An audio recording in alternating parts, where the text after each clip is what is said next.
doorashadii koob iyo soddonkii bishii May dadweynaha kala duwan ee ku dhaqan deegaanada gobolada galbeedka Soomaaliland u xiseeyay golayaasha deegaanka iyo wakiilada ayaa hordhac natiijada golayaasha deegaanka halkan ee howlka weyn ee jaamacadda Amuud isla markaana xarunta guud ee komishanka doorashooyinka qaranka ayaa si rasmi ah looga dhawaaqay 13 xubnood ee ku kala matali doona golayaasha deegaanka magaalada Boorama.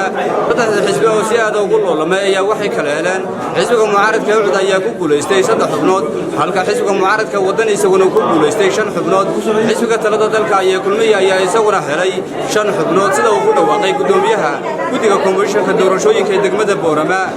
ujeedo natiijada doorashada golaha deegaanka degmada Boorama aniga oo ka duulaya qodobka 124 faqradiisa kala duwan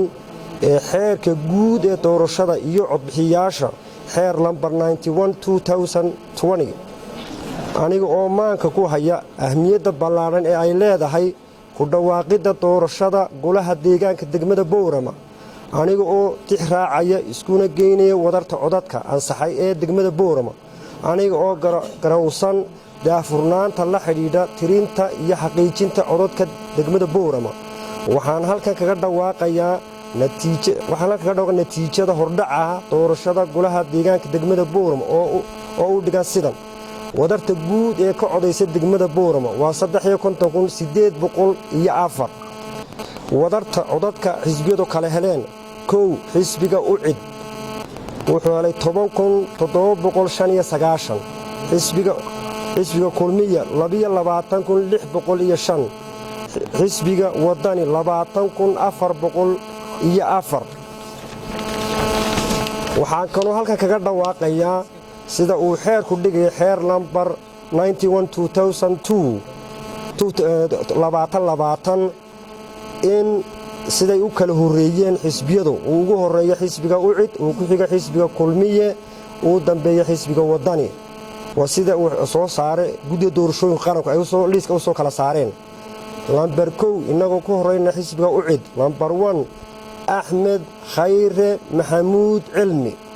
lambar 2 Liibaan Cali Cilmi Goode lambar 3 Cabdiraxmaan Abiib Cilmi intaas waa xisbiga Ucid lambar 2 xisbiga kulmiye Cabdulaahi Xuseen Caateeye lambar 2 Maxamed Diiriye Cabdi lambar 3 Radwaan Maxamed Cismaan lambar 4 Ahmed Cali Xaddi lambar 5 Ahmed Cismaan Waaberi Afgaab Wadani lambar 1 Maxamed Ahmed Warsame 2 Mustafa Faarax Qabille lambar 3 Yaasiin Daheeye Cabdilaahi lambar 4 Sheekh Maxamuud Sheekh Ibraahim Maxamuud lambar 5 Yaasiin Maxamed Bulaale markaa waxa toos u baxay 11 xildhibaan ayaa toos u baxay 2 xildhibaan waxay ku baxeen